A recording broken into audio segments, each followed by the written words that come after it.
Welcome to meeting number 80 of the House of Commons Standing Committee on Foreign Affairs and International Development.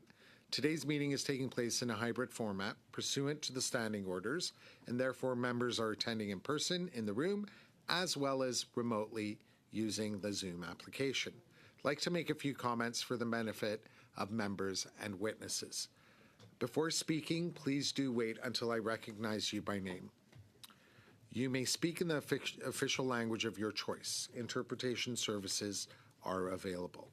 Although this room is equipped with a powerful audio system, feedback events can occur. These can be extremely harmful to interpreters and cause serious injuries. The most common reason for that is for sound feedback is when an earpiece is worn too close to a microphone. With regard to the speaking list, the committee clerk and I will do our very best to maintain consolidated order of speaking for all members, whether they are participating virtually or in person. In accordance with the committee's routine motion concerning connection tests for witnesses, I'm informing the committee that all witnesses appearing virtually have completed the required connection tests in advance of the meeting. I would like to point out that Mr. Matthew Hollingworth from the World Food Program, who is joining us from Kyiv, he's having some connectivity problems, but the IT specialists have assured me that they're going to continue trying to improve the connectivity, so we all have the benefit of hearing from Mr. Hollingworth as well. But in the interim, we will get started with the other witnesses, and hopefully we will have good news insofar as Mr. Hollingworth is concerned.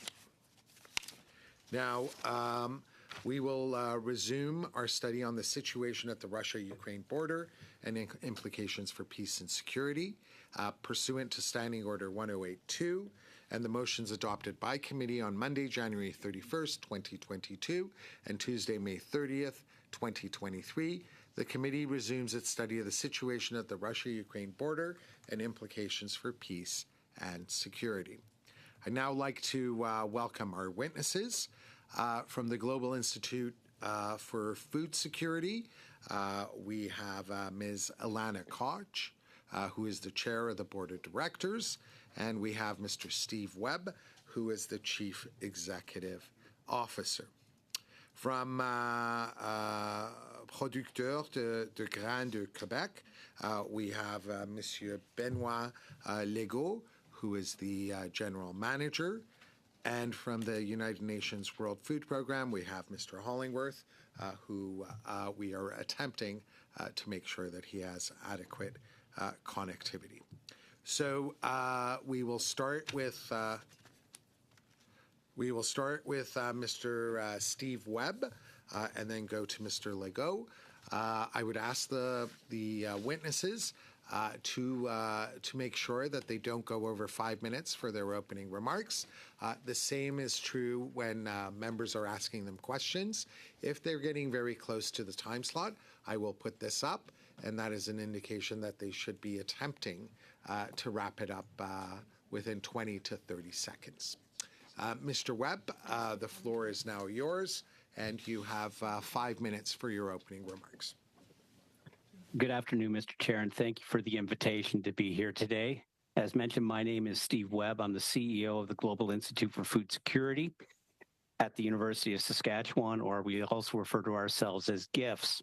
GIFS works with partners to discover, develop, and deliver innovative solutions for the production of globally sustainable food. Mr. Chair, insecurity and the lack of food security are very closely linked.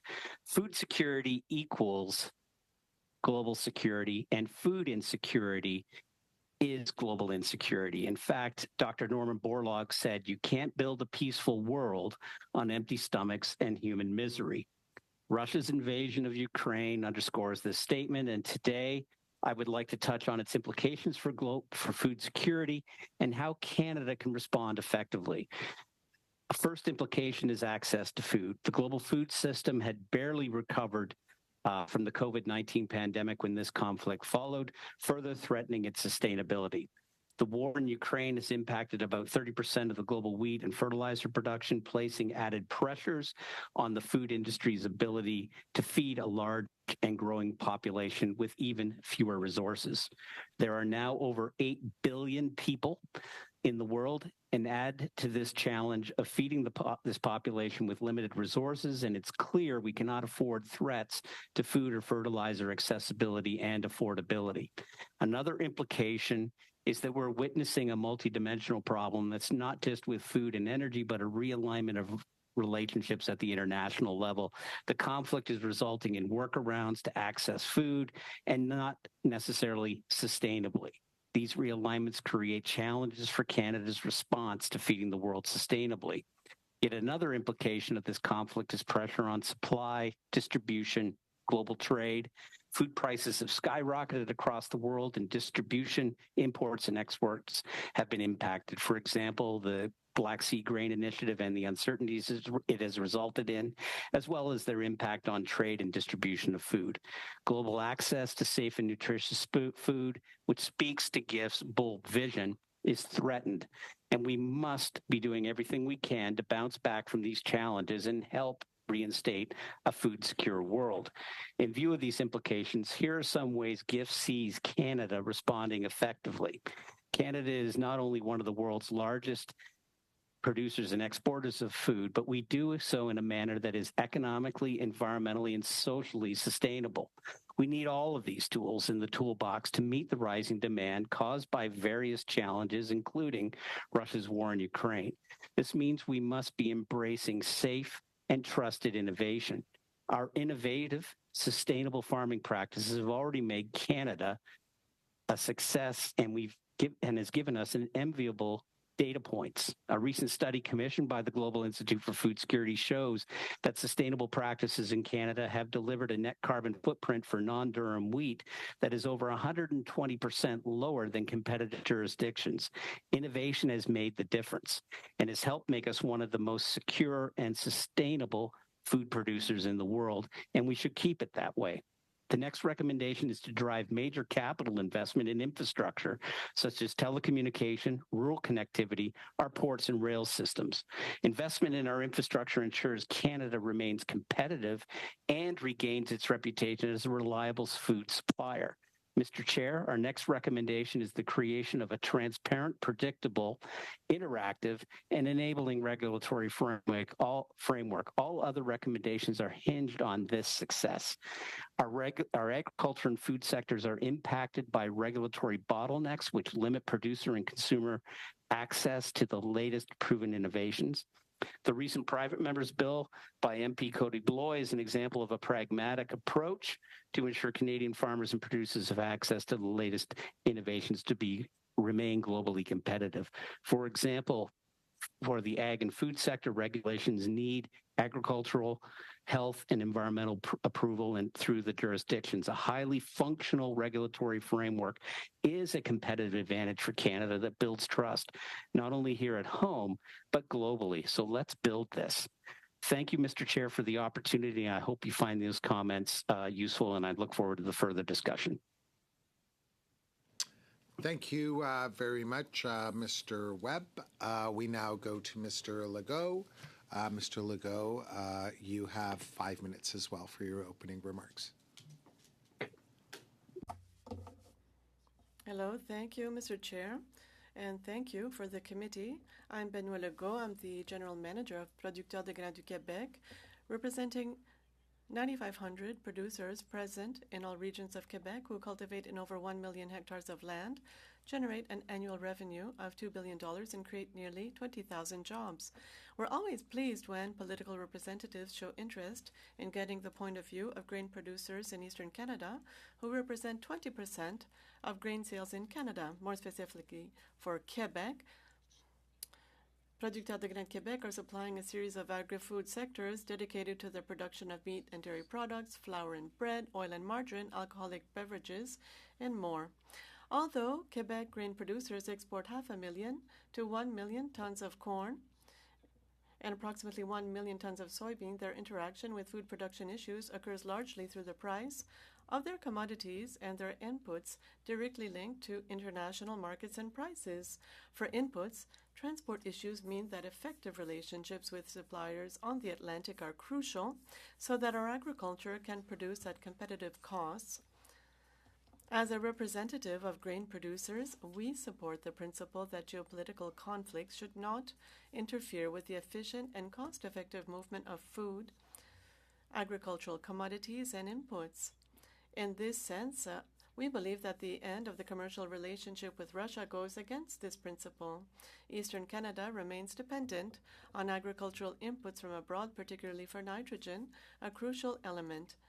The reflex would be to focus on the development of production capacities in Eastern Canada, but the challenge is huge given that the production of nitrogen is an industrial activity requiring significant capital investments and which does not meet certain environmental objectives in Canada because it produces a lot of greenhouse gases. This represents a huge risk to the security of our ability to produce food in Eastern Canada. Food security is also an issue of better meeting international demand. A rise of protectionism in an already unstable trade environment and various non-trade trade barriers are hampering the efficient movement of agricultural commodities. Canada certainly has a role to play in the standardization of trade rules, but also in promoting them to encourage the efficient movement of agricultural goods. It's difficult to measure and understand what the final outcome of this war started by Russia will be like. The latter country is completely changing the landscape of trade and movement of agricultural commodities as it deploys new strategies, particularly with China. Unpredictable strategies that are disrupting grain production and marketing around the world and here. From our point of view, we believe that this unstable geopolitical environment with these conflicts, these divisions, and these rearrangements of relations between states is a threat to our production capacity. Producers feel overwhelmed and demotivated by this elusive reality that is difficult to fit into a business plan. As a representative of producers, we have certainly not developed a Canadian vision regarding the management of international relations, and we are simply returning to safe values, namely offering a production environment that allows to maintain a productive and profitable agricultural heritage, and above all, that it be profitable for the next generation to properly respond to the challenge of food security. In this sense, it is important, in our opinion, not to impose measures that restrict movement at lower cost of agricultural commodities and agricultural inputs in and to Canada, to develop a certain autonomy in the production of necessary inputs, to ensure standardization in international trade rules, and to always promote this idea at the international level, to ensure that we have exemplary risk management programs and funding that address the issue of geopolitical upheavals without forgetting climate change, to develop the necessary tools so that the information necessary for efficient production and marketing circulates well between the actors in the agri-food sectors here and around the world, and to have a vision of agriculture and food that allows for sustainable growth in agricultural productivity. These are the main messages that Quebec grain producers asked me to convey to you today regarding the issue of food security in the context of this war launched by Russia against the Ukrainian nation. Thank you for your attention. Merci beaucoup. Thank you very much, Mr. Legault. I just wanted to inform Mr. Hollingworth that regrettably we did try to connect with you again. I know you went through the trouble, but given the reality that you're joining us from Kyiv, unfortunately, the interpreters are telling us that it's not possible, given the quality of the sound, for them to do their job. So you're obviously free to remain with us. However, if you like, in response to any of the questions that are put to the witnesses, we would be grateful if you submitted some written submissions so we can rely on your expertise and insights. But our apologies for this connectivity problem. So now we will go to the members. We start off with MP Hoback. You have 6 minutes. Thank you, Chair, and thank you, witness. And Mr. Hollingworth, I feel bad for you. I would really like to have heard your testimony for sure. Hopefully you can submit it by paper and at least we can read it. I'm going to start off with you, Mr. Webb. Going back to my good old days at Flexicoil and Case New Holland, and when we seen Dow Elanco doing all sorts of products in Western Canada. Canada was on the leading edge with no-till, zero-till, and reducing inputs and diesel fuel usage and stuff like that. And then we took that technology to Europe and Ukraine especially, and Eastern Europe. When we look at what's happened with the war, where do you see Ukraine's potential now going forward? We've always had the issue now if we can't get the product out of Ukraine. Poland is refusing to allow access to grains being shipped through Poland because of the disruption in their market in Poland, they claim. How do you see that being resolved some way, and what kind of future do you see around that? Well, thank you for the question. And again, one comment I would make, and I'm glad you mentioned the innovation that started here in Canada regarding the development of no-till and minimum-till technology. One of the things we've seen here in Canada is, particularly in Western Canada, is incredibly high rates of adoption, over 90%. We haven't seen that in other jurisdictions, and that's one of the reasons that drives our sustainability numbers. Regarding the situation in Ukraine, it continues to deteriorate, and availability to gain access to help move product in Ukraine into the global market is being restricted, as you mentioned, on a variety of fronts. Again, I'm not an expert in this area, but I cannot see a resolution to this until the conflict itself is resolved, or alternative methods to ensure the production in Ukraine gets to the global market, because again, it represents a significant portion, particularly of oil seeds, like behind Mr. Hollingworth's picture. There was a picture of sunflowers, and that oil is important, as well as wheat from Ukraine. So again, I think that's a very, very important producer, a breadbasket, and we need to encourage the opening of that production into the global marketplace. Having that unpredictability in the marketplace is definitely going to have an impact, or create an impact on prices and what Canadians pay for food and people around the world pay for food, just by having that instability. Before even the war, we were concerned about lack of protein and the ability to feed the world. Now we see in Canada our infrastructure has gotten so depleted. For example, the Port of Vancouver is 298th out of 300 ports as far as reliability and operability compared to the rest of the world. What are things that we should be doing here that can maybe ease some of that instability around the world because they can't get access to food? Again, I think that's one of the reasons why, from a Global Institute for Food Security perspective, that investment in that infrastructure to be able to be a reliable supplier. We do not have that reputation today, because when you're at the bottom of the list, that ability to move product is hampered. It's an economic drag for us here in Canada, and a reputational drag for us here in Canada. And again, we do need to find a solution that looks at the system that we have and not just try to Band-Aid over one component of it. But again, I think it needs to be a very strategic national imperative to make sure that we have the infrastructure so that we can move our safe, sustainably produced product to the marketplace. Even if we up the production, we still would have a problem actually getting it out of the country to fulfill the markets. Is that correct? That is correct. And I guess... and we saw that with earlier this year with labor disruptions, as well as infrastructure capacity and capability. All right. Mr. Legault, you talked about fertilizer and fertilizer requirements in Eastern Canada. I think one of the reasons there's no fertilizer facilities in Eastern Canada is because there's no gas line going to Eastern Canada. If there was a gas line coming out of Western Canada, Eastern Canada, and we had our own production of fertilizer, would that not alleviate some of the concerns and pressures you have in regards to getting fertilizer from Russia and actually saying, hey, we can produce it ourselves or get it locally? Bien, en fait, l'Est du Canada... Eastern Canada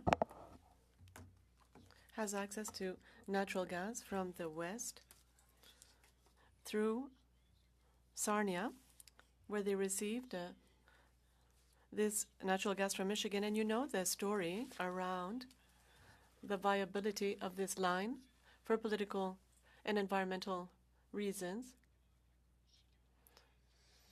So this is an uncertain source. It does exist.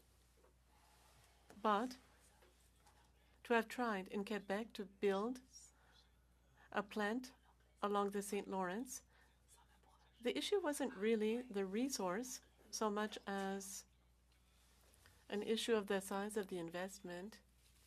And for Quebec, and I imagine it would be the same thing in Ontario, environmental constraints, because these are heavy industrial projects and the government is trying to reduce greenhouse gas emissions, so it wasn't well received in Quebec.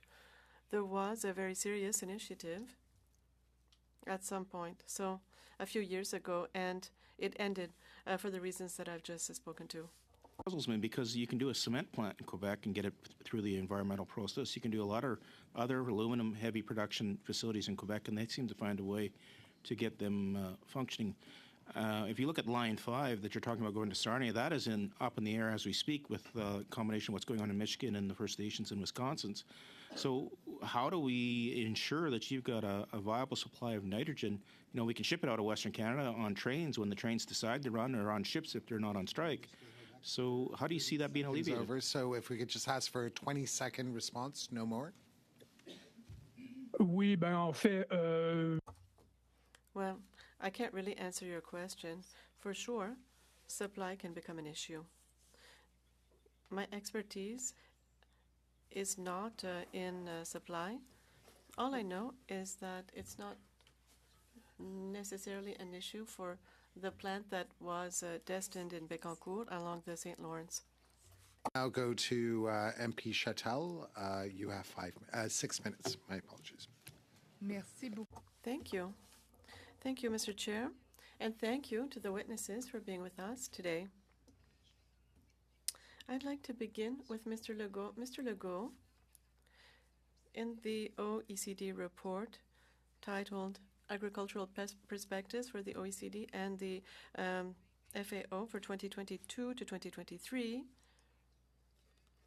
it's mentioned that global agricultural productivity should increase by 28% in the next 10 years if we want to be able to ensure stability and obtain food security globally.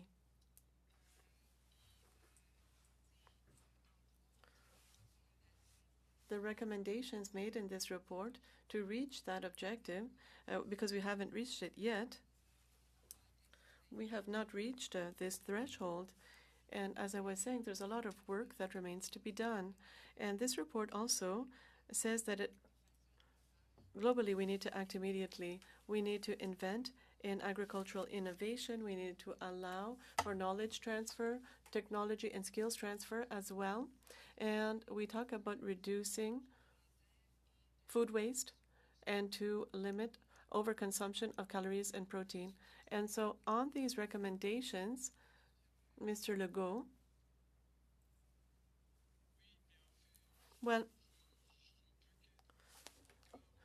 I agree with what has been stated by the OECD. I represent the grain producers, so of course this is something that is really important. The issues are perhaps not the same for grain as they are for the production of meat, but when we talk about processing grain, innovation is there. It's always a present issue, increasing productivity.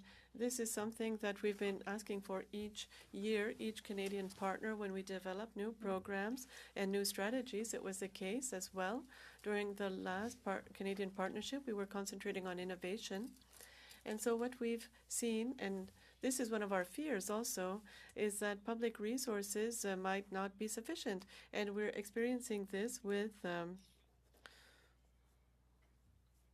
we have the impression that it's hard for us to keep up with public investment. and so that innovation will happen. In Quebec, it's different because it's a smaller region, and so innovation is less important in the private sector. It's a small sector for the development of a product, so we depend a lot on public support. This is really important for innovation for regions such as Eastern Canada, Quebec. And so innovation exists, yes, growth. Well, a growth for different kind of crops. We're starting to reach our limit for some sectors, but we see a slowdown for others. So the growth that I'll speak to, it's a huge amount of growth. I don't know that we will be able to reach the figures that you just quoted. So we have to make a huge step in order to reach that level of growth. But as I was saying earlier, it's going to require exemplary assistance, and that's what I was saying with regards to innovation and technology development. Thank you. And also, in a partnership for sustainable Canadian agriculture, I believe that many steps have been made with provinces in order to provide $500 million in funding, and we've invested in the Resilient Agricultural Landscape Program. According to the OECD, these types of investment will add to resiliency and innovation in order to face climate change, which has an impact on agricultural production. I was looking at the comparison with other countries, especially European countries. They almost invest double. So one way to invest could be in technology. Have you considered any gaps, or is it possible to have some tax credits to increase technology use in your sector? What would you recommend? Tax credits is usually the first step to encourage innovation. Usually a tax credit can be significant, but it's kind of limited given that our profit margins will go down. We've gone through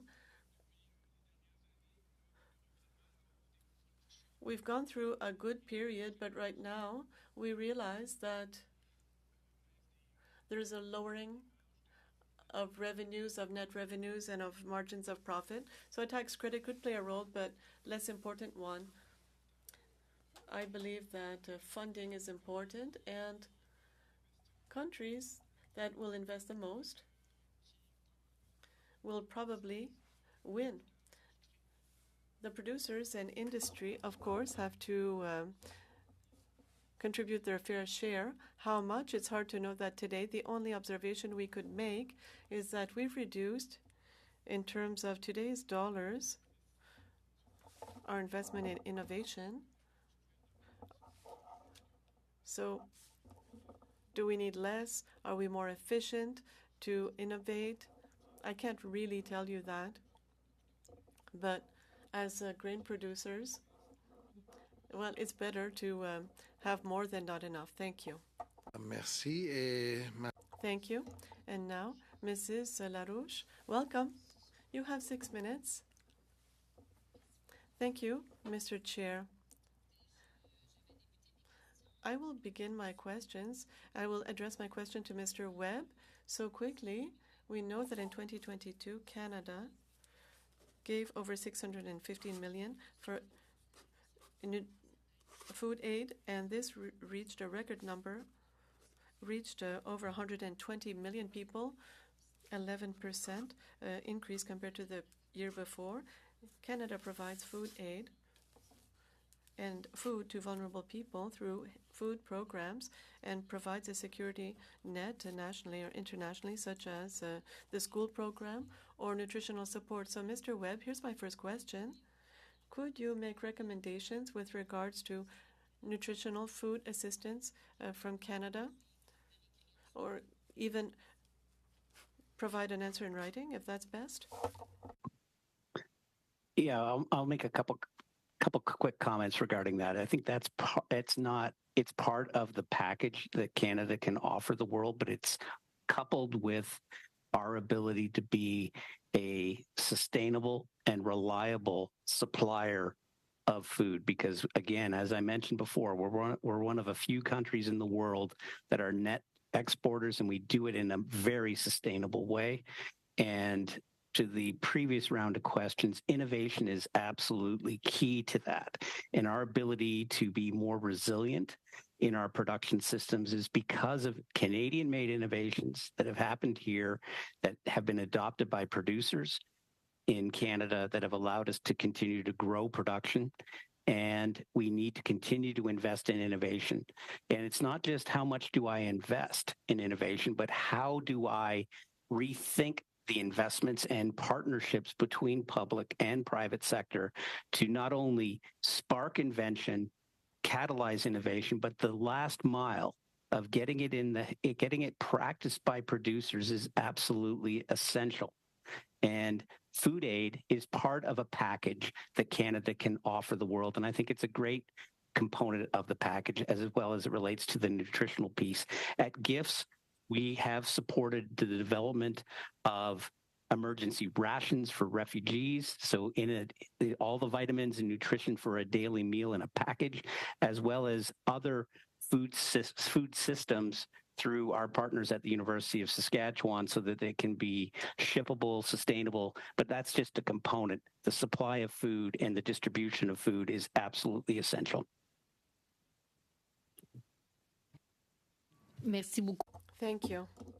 If you have any other comments, please send them in writing afterwards. Mr. Legault, thank you so much. Mr. Legault, the Quebec grain producers.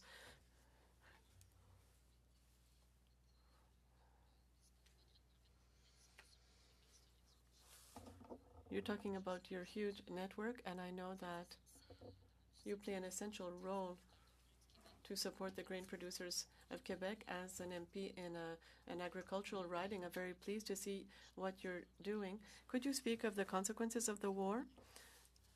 At Radio-Canada, they were saying that Ottawa was imposing tariffs of 35% on nitrogen coming from Russia. Before that, 80 to 90% of the fertilizer came from Russia. So did the federal government, before proceeding with these sanctions, consult with your groups? No. Okay, so that's clear. So how did you adapt to these sanctions as producers? Well, I would say that we're known for our resilience and to find ways. The agricultural producers and those who support them, so the providers of products, always find a way. It's been a very difficult exercise, but the conclusion is that we were able to do so. We were able to have access to fertilizer on time in the spring of 2022. Of course, these tariffs were an important issue, but I'm going to reiterate that it's not just an issue of tariffs. There's also an increase in costs. The costs of fertilizers coming from a traditional supplier, Russia, and the regions around Russia, and we don't have access anymore. And some people will say that they made an effort to go elsewhere to try to obtain product in order to respect some geopolitical issues. But in the end, it's always possible to obtain supply elsewhere. But if you discuss with producers, these are more costly sources of fertilizer. It doesn't really change anything. The level of fertilizer, the quality is the same. So it's always the producers that have to bear the cost increase. And so our indicators show that in 2023, the cost of nitrogen was much higher than traditional sources of supply. So at that point, we'll have to see. So that is why you're having discussions with the federal government for eventual compensation? Well, these discussions, we've already had them. Compensation was offered on the basis of a payment through the intermediary of a program. I would tell you that it wasn't the best solution for us, given that these are two distinct files, and support to producers to implement good agricultural practices. This is a totally distinct thing for us than costs linked to geopolitical events. And so we shouldn't mix the two. It did happen in this case, so the sums were placed in an environmental program seeking to improve the performance with regards to the use of nitrogen in crop production in Quebec. Thank you. We now go to MP McPherson. You have 6 minutes. Thank you very much, Mr. Chair, and I would like to thank the witnesses for being here today. I do want to express that I am disappointed that we are not able to hear from the World Food Program representative. Increasingly what we are finding, and this is of particular interest for the Foreign Affairs Committee, I would say, is that those experts that we want to hear from that are not located in North America, that are located in other countries, are not being able to participate, and that is problematic. We've seen that in this committee, we've seen that in the Canada-China Committee, we have seen that in the International Human Rights Subcommittee. So somehow we need to come up with a way to be able to hear from those experts who are on the ground, because of course this particular study is looking at the impacts of Russia's illegal invasion, illegal war in Ukraine, and the impacts that is having on food around the world. And so the fact that we aren't able to hear from people from outside of Canada is quite problematic for me, and I think something that the committee and the chair and clerk will need to look at closer.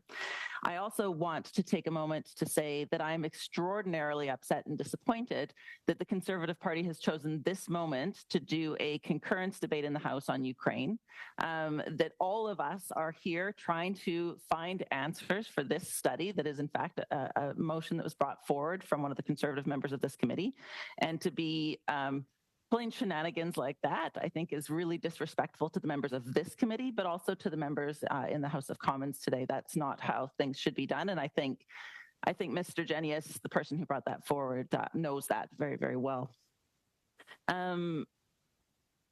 So I guess what I would like to do is ask some questions of our witnesses. I did have many questions for the World Food Program because, of course, they're the ones that are dealing more with the fact that we have the need for increased food aid around the world right now. I will say that, the World Food Program has stated that we have 345 million people that are facing acute levels of food insecurity in 2023. As Mr. Webb pointed out, you can't have peace, you can't have development, you can't have sustainability if there is food insecurity in place. Yesterday, we had officials from the Regional Bureau for East and the Horn of Africa visit Parliament. They echoed this notion, adding that many countries were facing food insecurity due to ongoing conflict and climate shocks. So I guess I would ask both Mr. Legault and Mr. Webb, what countries in your view are the most food insecure? What are the principal causes of this food insecurity? And to what extent is the war in Ukraine currently contributing to food insecurity in low-income countries? Mr. Webb, perhaps I'd start with you. Okay, thank you so much for the opportunity to speak. I had an opportunity to chair a panel at the Global Business Forum with the former head of the UN Food Program, and the discussion that we had was very illuminating. Syria remains a mess. Afghanistan is a disaster, again, from the ability to be able to provide food, not just because of conflict, but also natural disasters that have taken place in those countries as well. It's a growing problem globally. Again, all through that part of the world is that we're seeing these increasing challenges arise. One thing that we are doing at the Global Institute for Food Security, and again, I know we're here in Saskatchewan, but we do have partnerships internationally to enable the transfer and training of staff and experts in countries to enable them to utilize the most advanced tools and technologies. And again, being able to help with the training, development of the capacity and the infrastructure to enable these countries to, again, increase their domestic food production. It will not be a replacement for importation, but it would further provide more resiliency in their systems. And last week, the Global Institute for Food Security ran a workshop on the application of technologies related to improving and the rate of innovation and of plant breeding, particularly for wheat, rice, and canola in Bangladesh. And again, that is technology that we're using and developing here for Canada, but also the opportunity for us to do the same internationally. And again, through partnerships and collaboration, we can see that taking place. Mr. Legault?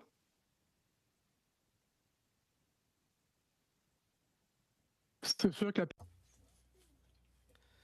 The grain producer's perspective is more focused on the reality of agricultural producers. I would say that this broader issue of food security with regards to what's happening in the Ukraine is perceived as being, well, unfortunately, it's becoming a more unstable world. And right now, this Ukraine war is being added to other events that we are aware of, things that we've experienced. We've gone through a huge pandemic with COVID-19. We're experiencing climate change that is intensifying. This is creating extreme weather events.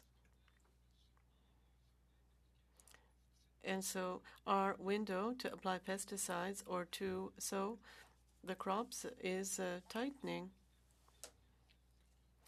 So the situation in the Ukraine adds another element of instability. All I can say, the interpreter is sorry, but his sound is cutting in and out. Donc, c'est ce que je peux exprimer, c'est-à-dire qu'on aura au Québec et probablement ailleurs dans les pays comme le nôtre. In Quebec, we have an issue around confidence, around having a succession that will be confident in order to take over this industry, given all the instability. Thank you. Mr. Chair, just to let you know, the translation is not working particularly well. Both of the English and French are at the same level, and I know the translators are having a little bit of trouble with Mr. Legault's microphone.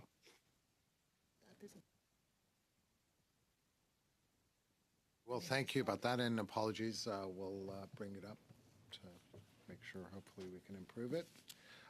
So we now go to the second round.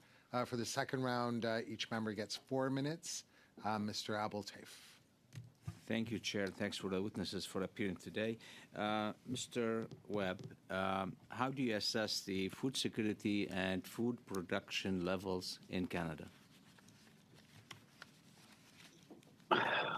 Well, again, I think one of the things that we have to recognize that here in Canada, as a nation, we're a net exporter of food, but we do see food insecurity and food deserts in regions as well. And we need to recognize there's an opportunity for us when we look at northern communities, large cities, about how do we address food insecurity in those locales. And from a global perspective, as a nation, Canada is a net producer of food. So it's getting the right food in the right places. It's a distribution challenge from a Canadian perspective, both here at home and internationally.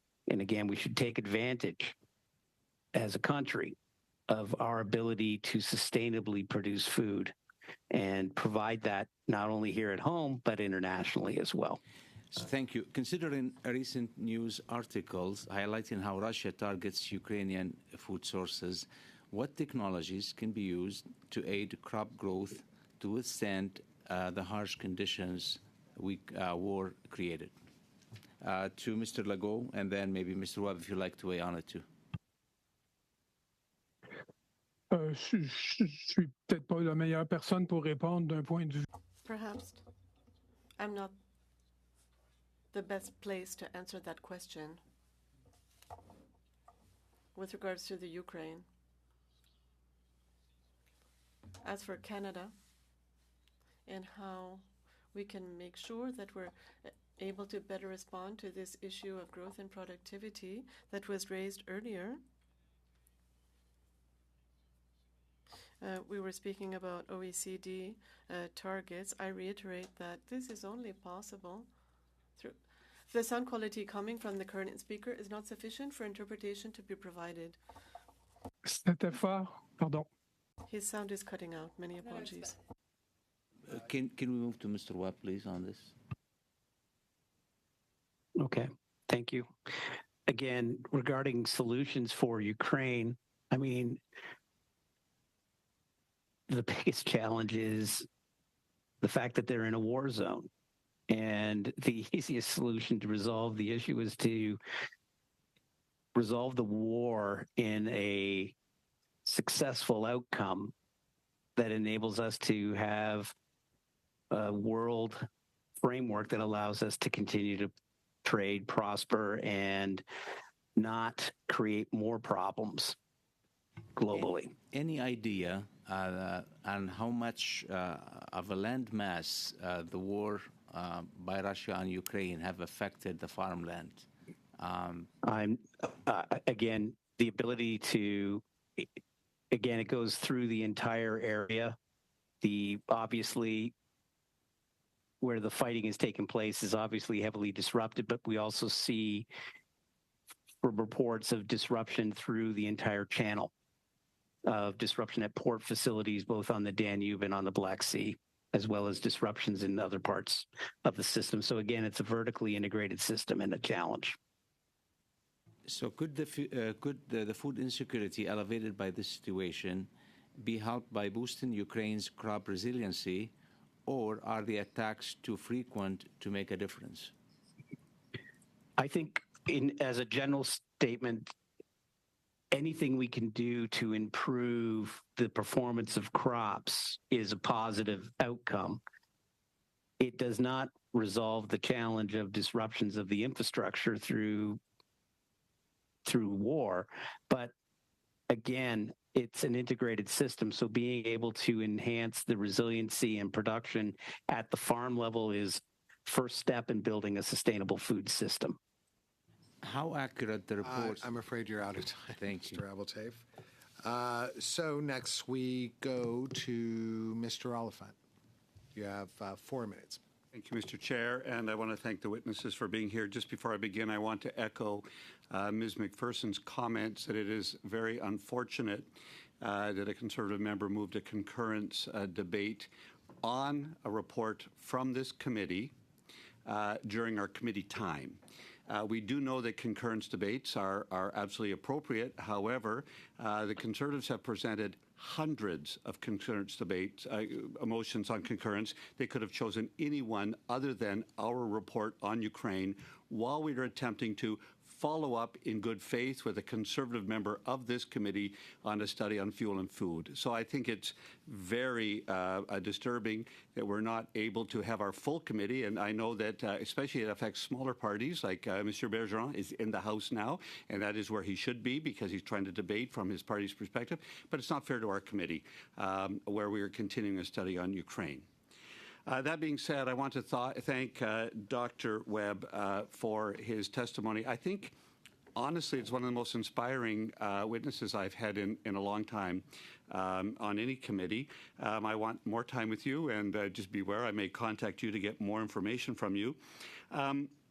I think that what we're looking at is a complex web of issues that create food insecurity, and I will still be trying to work out these in head, whether it is the war in Ukraine, which the illegal invasion by Russia in Ukraine, which has displaced both agricultural production as well as transport, population growth, climate change, yields, all of those things which are contributing to many issues that have placed food insecurity for hundreds of millions of people in our planet at risk. What I want to ask you about is not the export so much of food, grains, and other foods, but the export of that innovation and technology that you were talking about. It would seem to me that I've long held the belief that Africa has the ability to feed itself if we have appropriate technology and innovation on yields, on nutrition, on the sorts of crops that would be able to be best employed in Africa and other places in the world.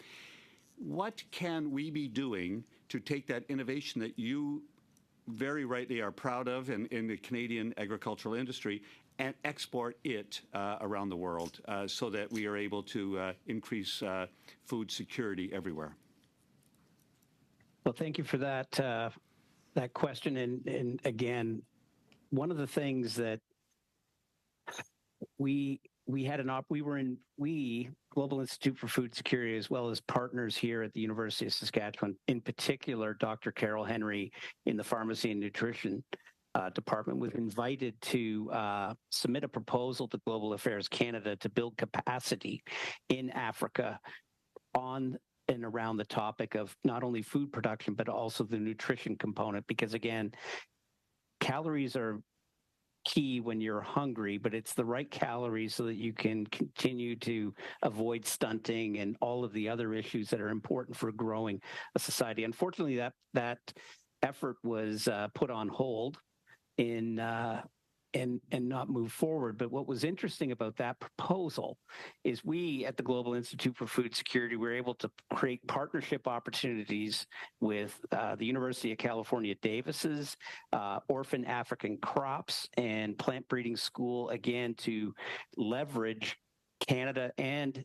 our partners in the world to add capacity. I think one of the things that's super important, and one of the things that we are doing in Bangladesh, is helping build capacity in terms of the human capital in these geographies so that they're able to accept, adopt, and apply the right tool for their region. And it's important that we listen, we understand, we take the time to invest in that understanding and recognize the Canadian solution works great here in Canada, but it always has to be tweaked so that it fits the geography that we're moving into. And again, it needs to be done with local partners so that it gets adopted. Because again, if you have Mr. Webb, you give the best tool. We're going to have to move on. Your time slot is over. So we now go to Madame LaRouche. You have 2 minutes. And let me just also give a heads up to all the members that Mr. Legault is also experiencing some technical problems. That's what happened previously. So I just wanted to put it out there for the members. Madame LaRouche. Thank you, Mr. Chair. So we spoke of the House debate that was unacceptable, this concurrence debate that's happening right now, and it's a shame that the World Food Program of the UN was not able to testify due to technical issues. So I will ask a question, and hopefully we'll receive a written answer with regards to national policies of key countries. We saw in a report by Radio-Canada explaining that it is increasingly difficult for Ukraine to export. It's being blocked in order to protect their own producers. What are your discussions with these other countries to facilitate export of grain? Are Ukrainian products exported? Is it possible to you do this by land or by sea? Can Ukrainian grain go through Romania or other countries? In September, 2 ships were able to go through Bulgaria, Romania. Is this a solution that's plausible? Perhaps we can obtain answers. Now, Mr. Legault, hopefully your microphone issues will be improved. You spoke in your comments, you spoke of a link. You talked about nitrogen. What are these countries that we have links with? for supply and product.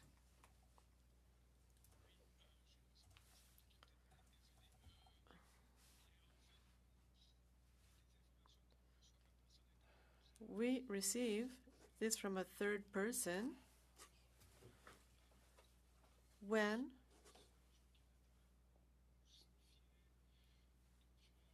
we are being told for people who are purchasing fertilizer that the change of suppliers for fertilizer,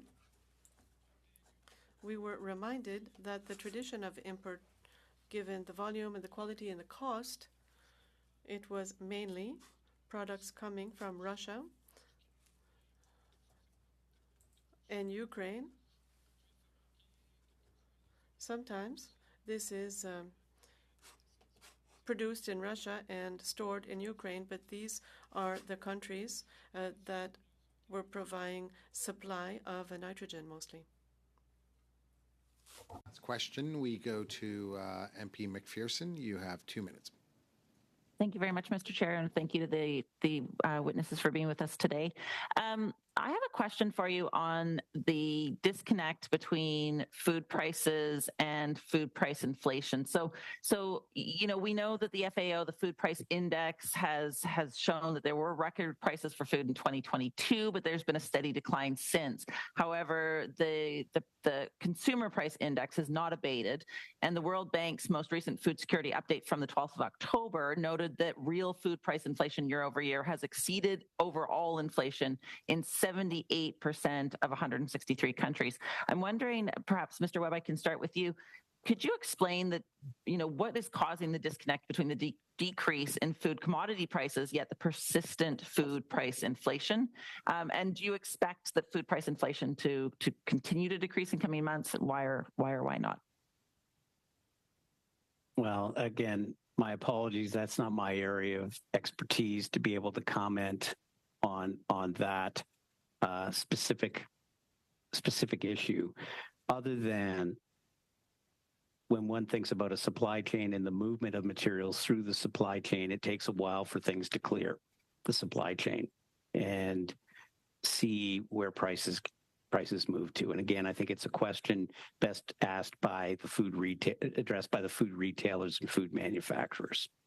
So you do, just from your answer, I would think that you do expect that there would be a decrease in food prices as things sort of even out from when we had the backlog during COVID? That would be my hope. But again, it also relies on our ability to continue to produce material. The carryover in crop production is less each year, and being able to make sure that we can move the product into the right place helps with price points. And again, we're seeing countries like Argentina undergo a significant drought, and they're importing soybeans to fill their crush capacity there. So again, we're seeing the global nature of food and the impact on moving food around the world. And of course, the retailers would have to play a role in that as well. Thank you. MP McPherson. So at this point, I will take the opportunity to thank Mr. Legault and Mr. Webb. Thank you very, very much for being with us and for sharing your expertise. Now, thank you. Thank you. Merci. And so I will suspend for approximately 5 minutes so we can go to the next panel. And we'll be back in a few minutes.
meeting and the study on the situation at the Russia-Ukraine border and the implications for peace and security.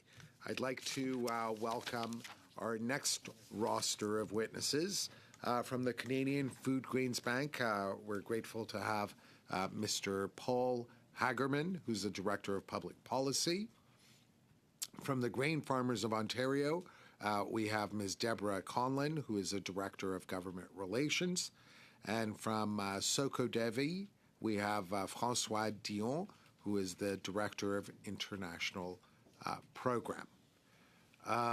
So to each one of our witnesses, I did want to explain that you have 5 minutes for your opening remarks, after which we will go to the members for questions. If you're very close to the 5-minute mark, I will hold this up. That means please do wrap it up within 15 to 20 seconds. That's for your opening remarks as well as questions that are posed by the members here, because we're allotted time frames for each one of those questions. So that having been said, Mr. Hagerman, we will start with you. The floor is yours, and you have 5 minutes for your opening remarks. Thank you very much for the invitation today. And I'm going to focus on food, and specifically in food in countries other than Ukraine. So globally, we were winning the war on hunger for decades. More people were eating complete diets, fewer people were going hungry.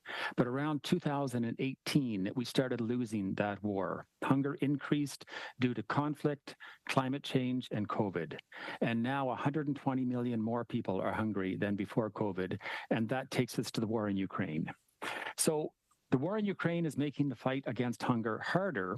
Before the war, Ukraine and Russia were major exporters of food and fertilizer. Most of that moved through the Black Sea. And when the war started, that shipping stopped, and it's been disrupted since. The price of food and fertilizer rose. Since then, the prices have come down somewhat at international level, but they're still higher and more volatile than before the war. And as was stated in the last hour, the prices at consumer level are still very high, sometimes more than 100% more of what they had been before the war. So families eat less, farmers use less fertilizer, and families are shifting to what we call negative coping strategies, things that are going to cause more problems later. So they pull their kids out of school, kids get married early, kids are forced to go to work, farmers have to sell their livestock. Plus, aid donors are shifting their aid from long-term things like agriculture to short-term things like humanitarian assistance. A lot of this is a repeat of what we saw around 2008 when there was a global food crisis. And this really showed the vulnerability of food importing countries, especially poor countries that had to import food and their prices went way up. There was food riots in at least 14 countries around the world, and this was one of the major factors that led to the Arab Spring. Collectively, we realized we had been neglecting agriculture, especially for the small-scale farmers who grow most of the food that's eaten in developing countries. So in response, the G7 massively invested in agriculture. Canada doubled its aid for agriculture, and the resulting rise in farm productivity meant that millions of farmers produced more, they ate better, they made more money, and global hunger went to its lowest level ever. Then we forgot about the importance of agriculture. Aid for food systems declined, hunger started to climb, then we had COVID, then we had climate disasters, then we had the war in Ukraine, and it's all getting worse. So your study now is looking at peace and security issues. I'm not going to talk about Ukraine itself. That's not my expertise. But I can tell you that the high and volatile food prices are a threat to peace in many countries and a threat to global stability. We heard in the first hour from Mr. Webb that food security equals global security, and I have to emphasize that again. Earlier this week, Canada's Minister for Foreign Affairs gave a speech in which she said, and I quote, "We are amid a geopolitical rebalancing as increasingly frequent and complex crises shake the foundation of the system that has kept us safe. We must now chart a path towards building a steady footing for our children, reinforce the international system that has brought about global stability, and reshape it to be more inclusive," end quote. So today I want to suggest to you that one of the ways to build peace and preserve global stability is to make sure everybody has food to eat. And to do that, we should invest more in small-scale farming. So to explain why, let me give you two examples. India, in the 1940s, over 2 million people died because the country was not producing enough food to feed itself. In the 60s, they invested in agriculture big time. By the 70s, they were self-sufficient. Now, India is the biggest exporter of rice in the world. The second example is from my own organization, the Canadian Food Grains Bank. So starting in 2015, and I should say this project was supported by Global Affairs Canada. Started in 2015, we worked with 60,000 farmers in East Africa, promoting conservation agriculture. And it was so nice to hear MP Hoback in the first hour talking about no-till farming, Canada's innovation. Same stuff. It works with farmers in Saskatchewan of 5,000 hectares. It works with farmers in Ethiopia of half a hectare. Same principles, different tools. So that helped farmers to increase productivity, increase soil health, and it's not really about inputs. It's mostly about management. So those 60,000 farmers that we worked with, on average, they increased their food production by 2 to 3 times with less work. Huge success. So to promote peace and stability, I encourage Canada to step up its support for food systems around the world. Not only small-scale farmers themselves, but all of the food-related businesses upstream and downstream of them, like equipment manufacturers, food processors. Canada's aid budget was cut drastically in 2023 in the budget. In 2024, it should be restored, and food systems should be a priority. Agriculture is important in Canada. We could be known for this around the world. Thank you.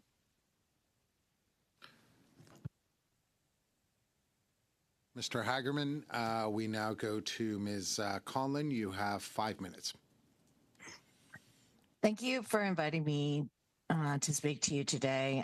This is an important topic that your committee is examining. I'm here representing the Grain Farmers of Ontario. The Grain Farmers of Ontario is Ontario's largest commodity organization. We represent 28,000 grain and oilseed farmers. We farm on 7 million acres. We produce $5 billion in farm gate receipts and employ 90,000 people. We produce 200 million metric tons of grain, and that grain is corn, soy, wheat, oats, and barley, and we play a crucial role in producing food for Canadians and people around the world. Farm financial sustainability is an integral part of the food system. In recent years, our farmers have faced numerous challenges that have impacted markets and input prices. These challenges include the illegal invasion of Ukraine, the pandemic response, China's soybean import restrictions, labor disruptions, the CN strike a few years ago, and the Seaway strike just this past week in the middle of harvest.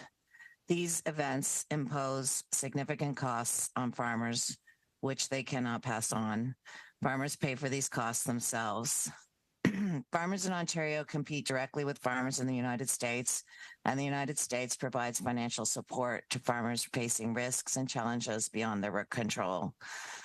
Canada's business risk management suite falls short for grain farmers in Ontario.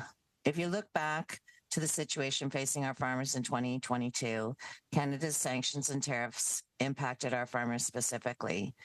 To protect themselves from price shocks, farmers had already booked their fertilizer in advance, as they always do, and Canada's removal of Russia and Belarus from the MFN status had an impact. Farmers in Canada had to pay 35% tariff on fertilizer imports, something their U.S. counterparts did not have to do, and the invasion led to a global spike of fertilizer prices. Ontario farmers not only lost their low-cost source of fertilizer, but the replacement cost of the same amount of fertilizer was a lot higher.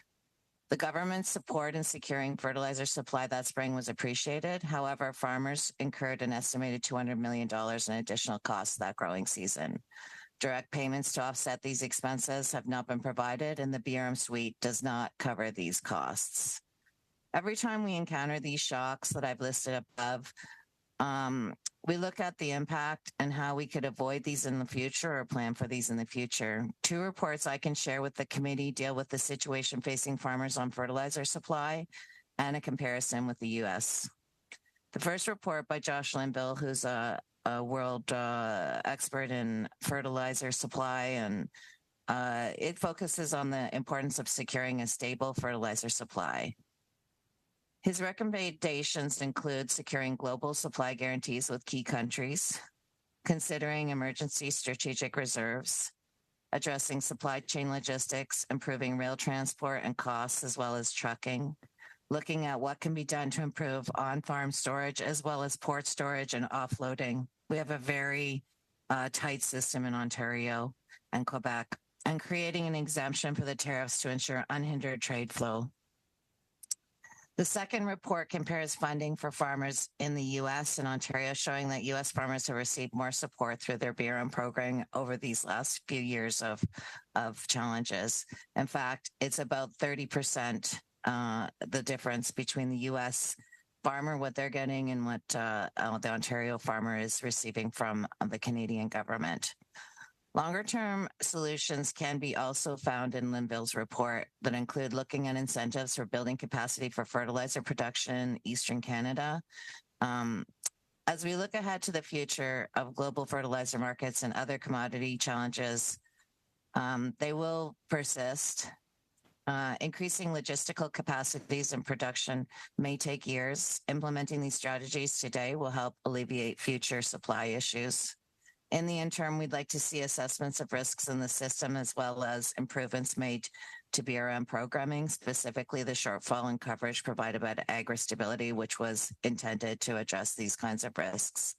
This will go a long way to increasing coverage, resiliency in the food system, and keep farmers in Ontario growing while they face these challenges that are beyond their control.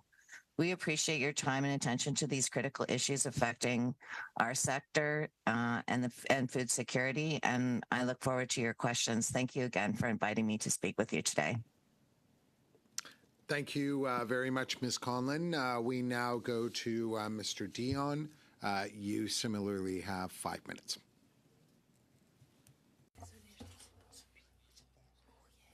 Good evening, and thank you for the invitation.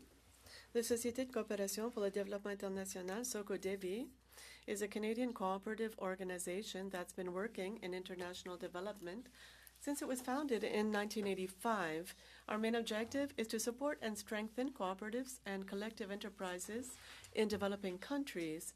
SOCODEVI is supported by a network of the largest agricultural, agri-food, forestry, and other cooperatives in Quebec. Present in 19 countries, the organization carries out some 30 projects focusing on cooperative economic development and collective entrepreneurship in partnership with various local players such as cooperatives. SOCODEVI is a Canadian spearhead of cooperative development in developing countries.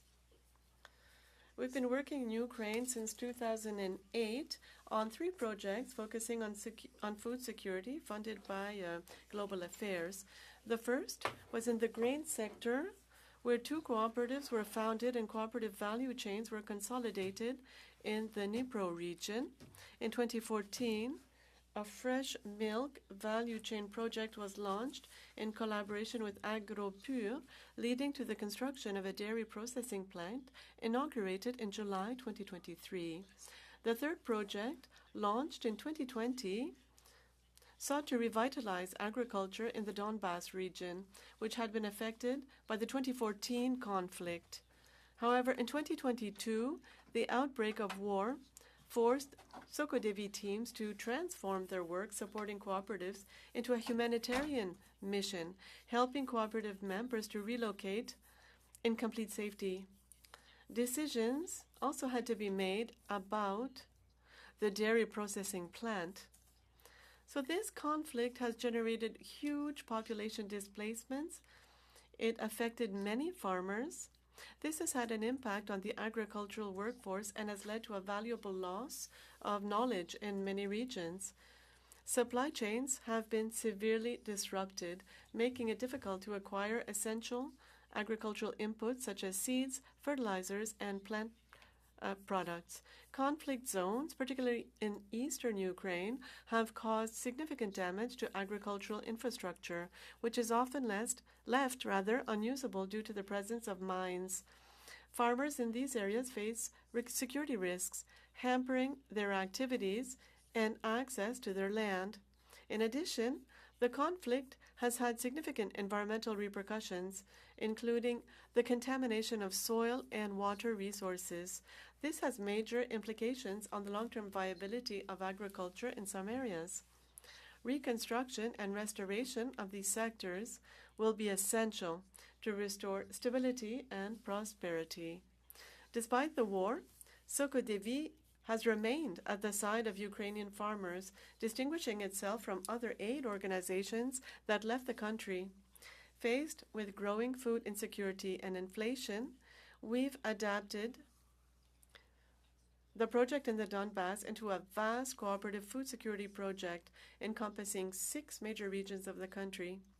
We have raised the funds needed to complete the construction of the dairy plant and are providing direct financial support from our own funds.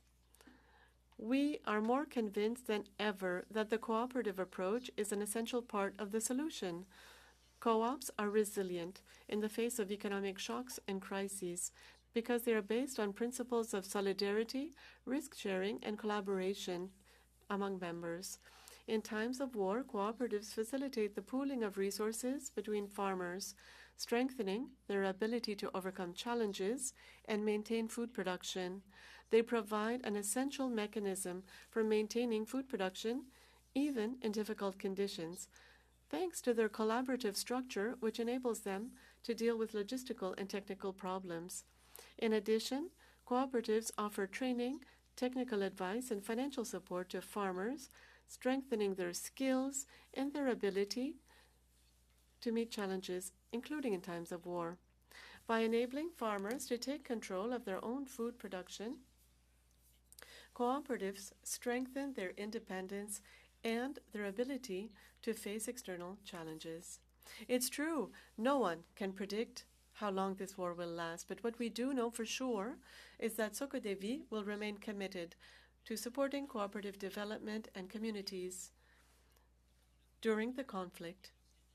And when the time comes to rebuild the agricultural sector of this extraordinary country, we are determined to be there, regardless of the circumstances, to contribute to a better future. Thank you. We now go to MPF. You have 4 minutes. Thank you, Mr. Chair. And in the interests of transparency, I'm a former colleague of Mr. Hagerman, an employee of the Food Grains Bank, and I'm one of the 28,000, or our firm is, members of the Grain Farmers of Ontario. Beginning with Mr. Hagerman, you referenced the shifting focus. All entities, governments, NGOs, farms, businesses operate under laws of scarcity. We have the shock of the war in Ukraine impacting the food, impacting or triggering more humanitarian crises, yet you talked about the successes of longer-term investments in development. How does the Food Grains Bank go at that balance, and what would your advice to government be?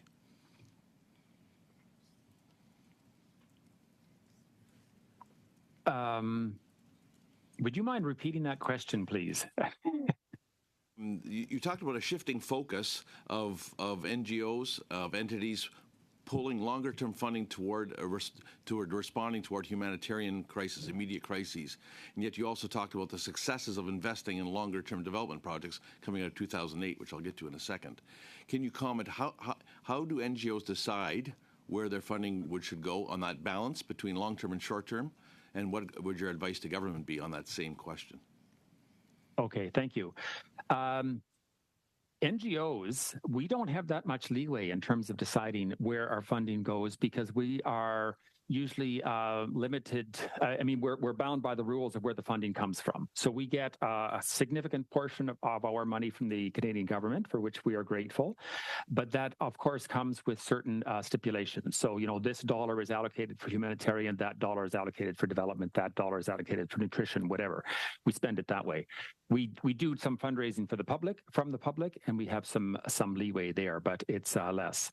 So we are trying to balance, we're responding to humanitarian needs in the short term, but we're also trying to build resilience through development so that the humanitarian needs in the future will not be as great. And we and many other organizations are working on what we often refer to as the nexus. So the link between humanitarian and development. So providing people with food today, but also providing with something to build a livelihood so that they won't need food tomorrow. And I think we need to achieve a balance between those two. Shift to Ms. Conlon. Pre-war, 660 to 680,000 tons of nitrogen was imported into eastern and central Canada. Some of that Russian urea was on our farm. Belarusian potash has been applied on our farm for economic reasons. Yet we have all sorts of natural gas in Canada. You talked about the potential of, or that there should be the potential, if I heard you correctly, of fertilizer manufacturing facilities for a whole host of reasons in eastern Canada. Is there a business case for that? Is there a market for that? Well, I think the short answer is it hasn't been fully explored on how to facilitate that kind of investment. As you know, in Kamlaki there is a plant that could expand. I have heard that they haven't expanded because of the business environment in Ontario and in the past. And then in Quebec, there was also an investigation into a pretty serious investigation into building a facility in Quebec. It's $1 billion investment.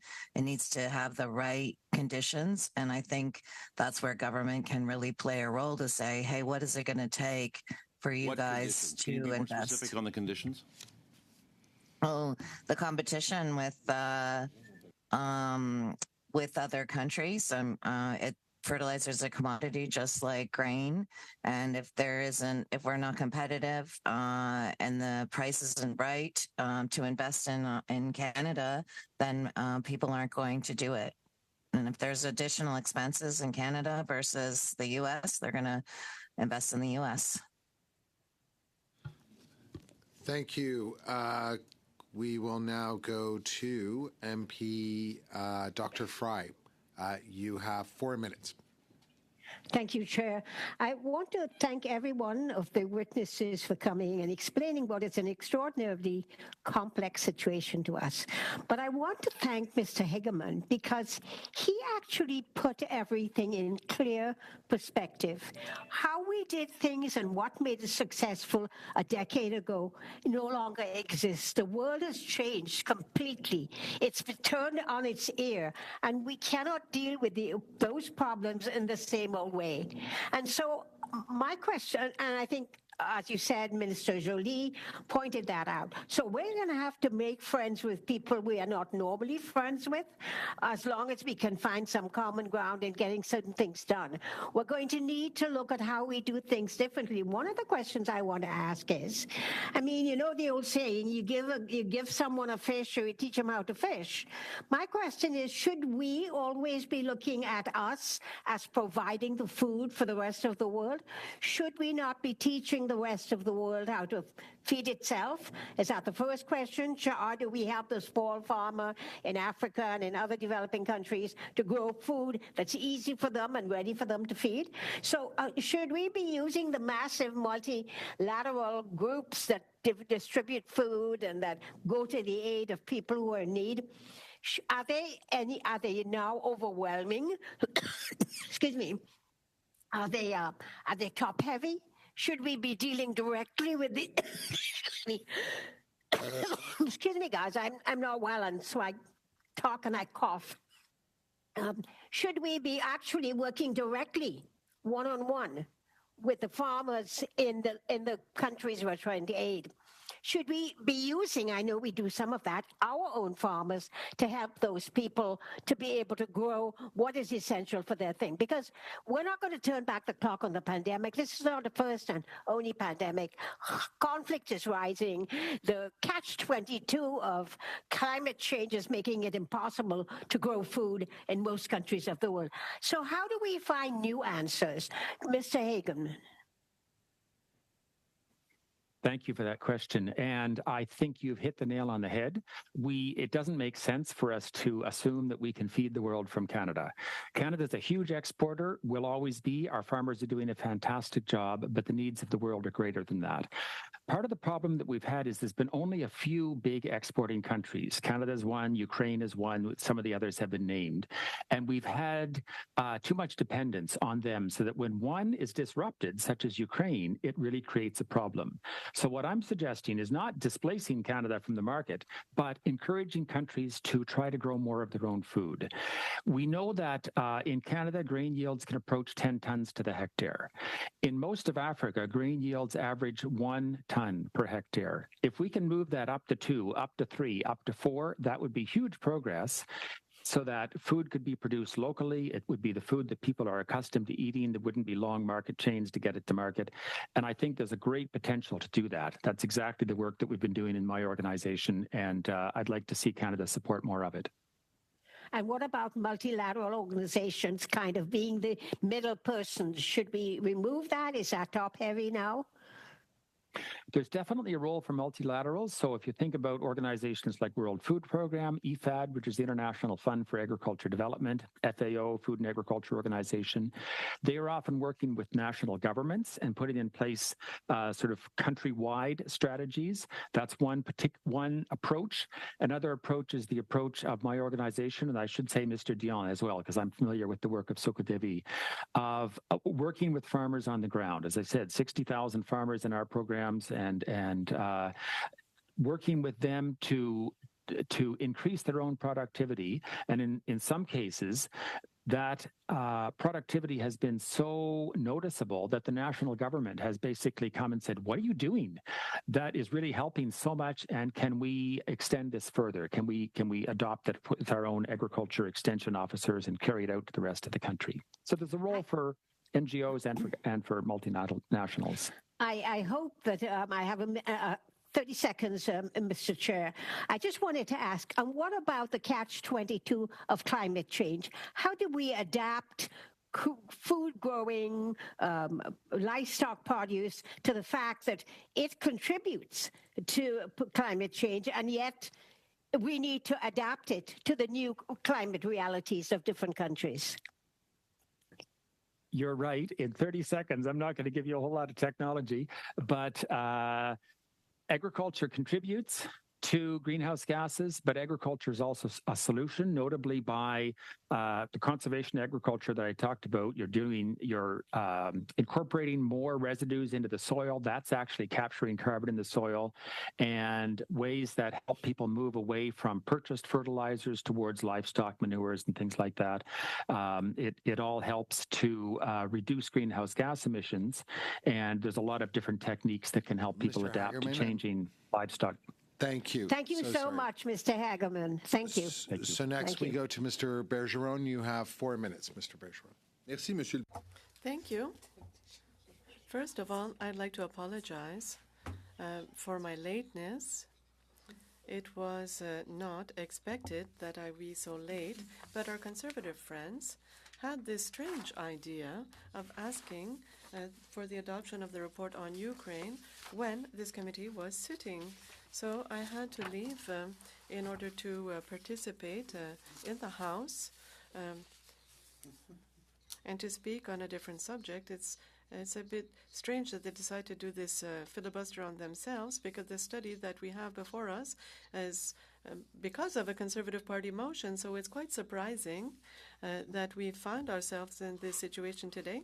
And I'd like to thank my colleague from Shefford for having made herself available at the last moment in order to deal with this unexpected turn of events that we have been confronted with because of this maneuver from our Conservative friends. This being said, Mr. Chair, I'd like to continue in the vein of the questions asked by Mrs. Fry. Canada is fifth for agri-food exports in the world after the EU, the US, Brazil, and China. In 2022, Canada exported for $92.8 billion in agriculture and food products. I want for us to to support agricultures in developing countries in order to increase their food production. But in the meantime, given the Ukraine war, given climate change, is there not an emergency to assist some developing countries in the meantime, while awaiting for them to increase their agricultural production? And is Canada able to provide aid to these countries? I believe my question is for Mr. Hagerman. Thank you. And yes, Canada is certainly able to provide aid. Canada is the largest donor of food assistance per capita in the world, something of which I, as a food assistance person, am proud, and I believe you should be too. But I think there's room to increase that because we have Canada set its minimum commitment on food assistance about 10 years ago and has not increased the minimum commitment since. Mind you, the actual amount goes up and down each year, and it's quite generous, but there's nothing that says that it couldn't drop at some point. And so we have recommended that Canada tie its food assistance to the price of food, so that when the price of food on the global market goes up, that Canada's food assistance would go up. And we would be able to provide more to those countries that need it. Si, à Madame Conlon, pardon. For Mrs. Conlon. In 2023, the government announced that a tariff would be imposed on Russia, and this would be applied, a 35% tariff to almost all Russian imports. Some agricultural groups in Ontario, Quebec, and Atlantic Canada, depending on Russian fertilizer, opposed this 35% tariff, and they said that Canada is the only G7 country that imposed a tariff on Russian fertilizer. This measure had a counterproductive impact since Canadian agricultural products were less competitive internationally than Russian agricultural products. So given the circumstances, in the 2023 budget, the Canadian government said that $34.1 million would be allocated over 3 years to help farmers. My question for Mrs. Conlon, have you obtained a part of this aid? Briefly, Ms. Conlon. Well, I think your points are correct.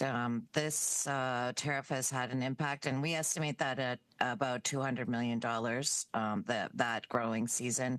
The $30 million program that was announced hasn't come to fruition.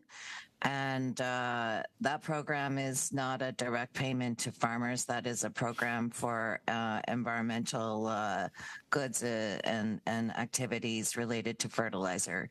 So it isn't really commensurate with the costs that we had. Thank you. So we now go to MP McPherson. You have 4 minutes. Thank you very much, Mr. Chair. Well, thank you to the witnesses for all being here, particularly Mr. Hagerman. Thank you for being here. Of course, it's nice to see you again, and I'm very impressed and always have been with the work that the Food Grains Bank does and how they work in collaboration with the World Food Program and others. In fact, I purchased the painting behind me in Ethiopia when I was at visiting a World Food Grains project in Ethiopia many years ago. The question I wanted to ask you a little bit goes forward from what my colleague, Mr. Bergeron, was asking about. So we know that there was a World Food Program analysis from September this year that showed that every 1% cut in food assistance pushes about 400,000 people into emergency hunger. We know that we have a feminist international assistance policy, that women are the ones that are most impacted when there is food scarcity, when there is food insecurity. Can you talk a little bit more about what impact Canada's cut to the aid budget has had on global food security? We know we should be at 0.7%. We've never reached that target in Canada. But the 15% cut in the last budget is very difficult. Perhaps you could comment on that, Mr. Hagerman. Thank you. You're correct that cut has definitely had an impact. I'll give you one very concrete example. So my organization, the Food Grains Bank, we do get support from the Canadian government to do humanitarian work, for which we're grateful. We recently put a proposal in front of Global Affairs to say, together with this humanitarian work, could you give us some extra money to do development work, basically to complete the other half of that nexus, to help people after the crisis to get back on their feet again. And the folks that we talked to in Global Affairs said, this is a great idea. We'd love to be able to support it, but sorry, no money. And so we're hearing that from a number of other organizations like ours, that they are coming to the government and saying, we have these great solutions, we have these great proposals, we've got trusted partners, we have a good track record, we know what we're doing, and we keep hearing, great idea, no money. Yeah. So that's the impact. Well, and I mean, this committee heard actually from David Beasley, the former head of the World Food Program, just last year, that, you know, every dollar we spend now saves us $1,000, 1,000 times, you know, in the future with regards to the cost of conflict, the cost of human suffering.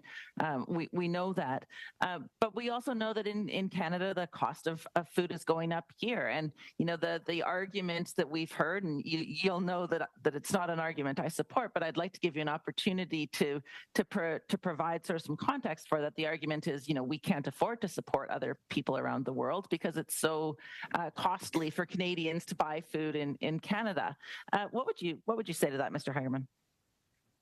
Well, I'd like to remind the members that Canada is not isolated from the world. We depend on the world for trade. We're related to the world in terms of migration. We saw during COVID that we're all in one place when it comes to health issues.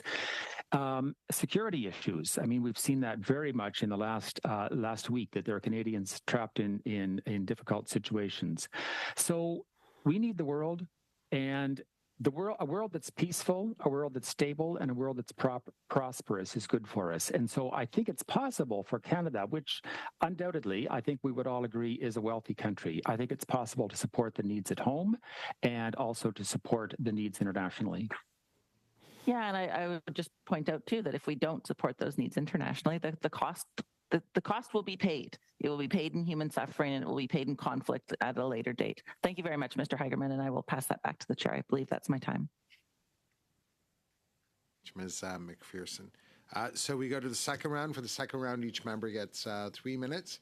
Mr. Chong, the floor is yours. Thank you, Mr. Chair. My questions are for the Food Grains Bank and the Grain Farmers of Ontario. Research indicates that the world could only feed half of the world's population today without artificial nitrogen fertilizer produced through the Haber-Bosch process from natural gas. I'm wondering if you agree with that research.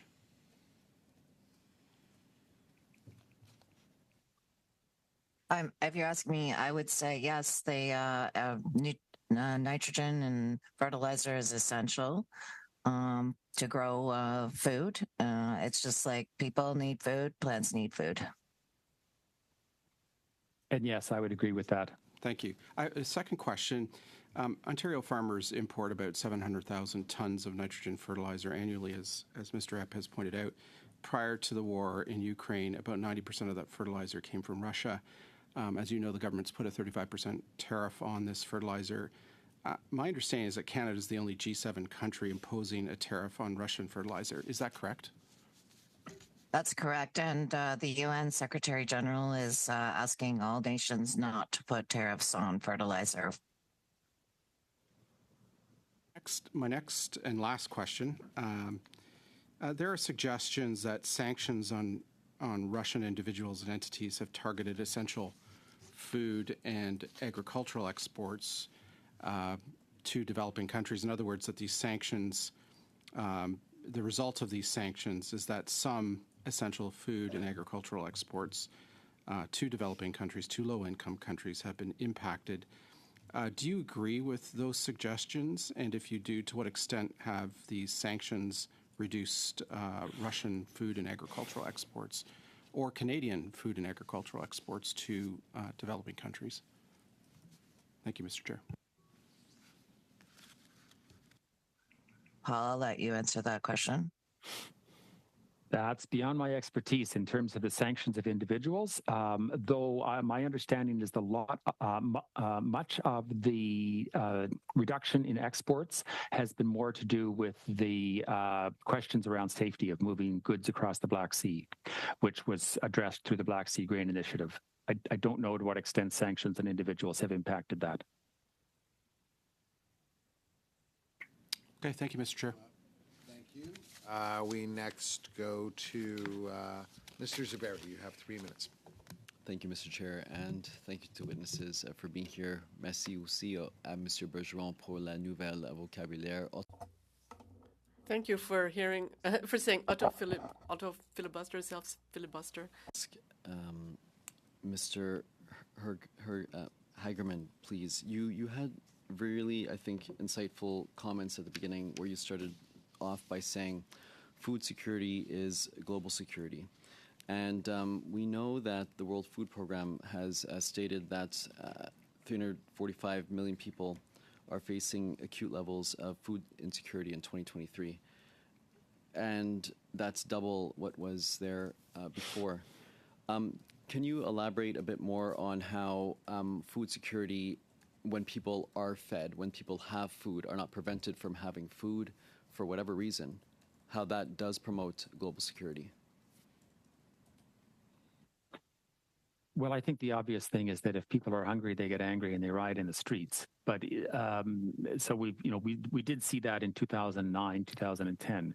But even beyond that, we often are dealing with what we call hidden hunger. So it's a situation usually with children where they are getting sufficient calories, their bellies are full, but they're not getting full nutrition.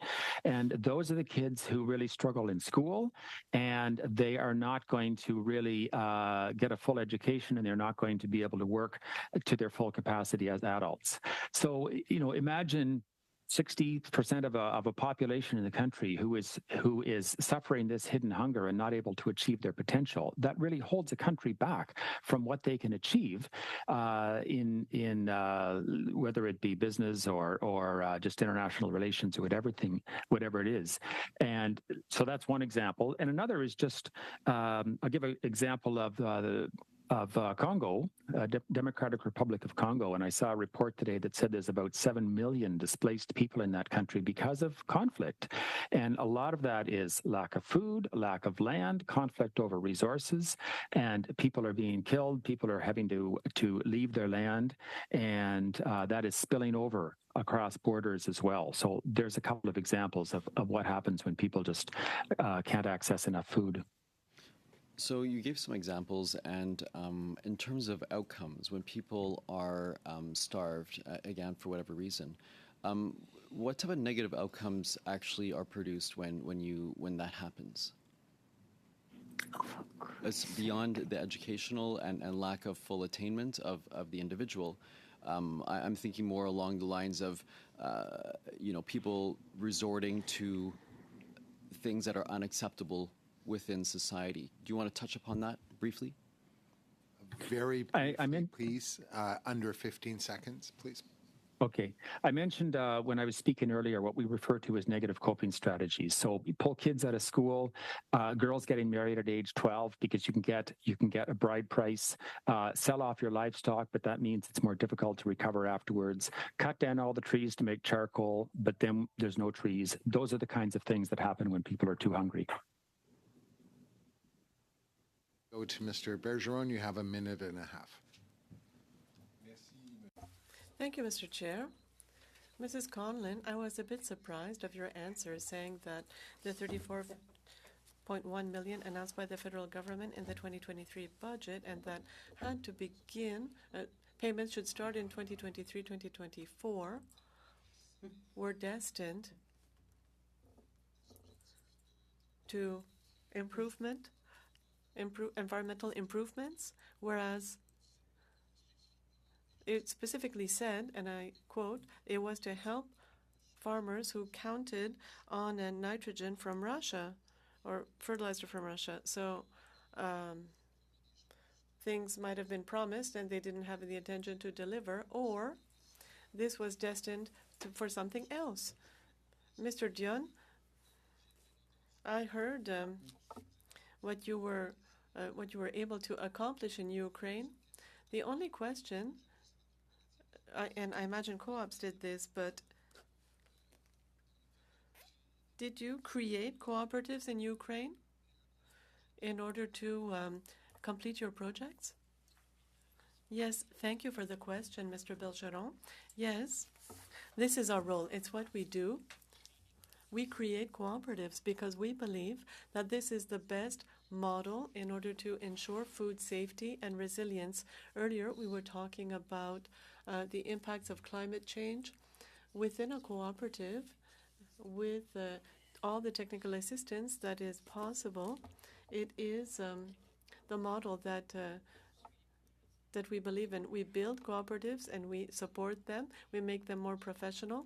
And we have the opportunity to have the Réseau des Coop du Québec. We have Agrapour, Solieu, large networks that are supporting us, and they share their models and they're able to adapt to the local context. We now go to MP McPherson. You get the last question and you get a minute and a half. Thank you, Mr. Chair. And a minute and a half is insufficient for the questions that we probably still have. But Mr. Hagerman, I would maybe give that to you and ask you to comment a little bit more on your topic of tying the price of food, the indexing the price of food, and perhaps the need for predictable, sustained funding and what that could look like, considering that we need longer term funding than we currently have. Thank you. As I was saying earlier, Canada committed to a certain amount of food assistance, global food assistance, in I think it was 2011 or 2012. The last time there was an international treaty on food assistance. The last time it was renegotiated was around 2012. So Canada committed to a certain level, and we have never increased our commitment since then. The other two biggest donors are the U.S. and the European Union. They have both increased substantially in that time. Canada has not. Now, as I said, Canada's actual amount fluctuates from year to year, and it tends to be quite generous, but there's nothing to prevent a future government from cutting back to that minimum level, and that concerns us. So we would like to see that Canada's commitment tied to the price of food, or perhaps a one-time increase to say we're going to bump it up in accordance with what other leading countries have done. Thank you very much. Thanks, Mr. Chair. At this point, allow me to thank Mr. Hagerman, Ms. Conlon, and Mr. Dion. We're very, very grateful for your insights and your expertise. And thank you for having made yourselves available as generously as you did. So if, should the members agree, we will now adjourn the meeting. Meeting adjourned.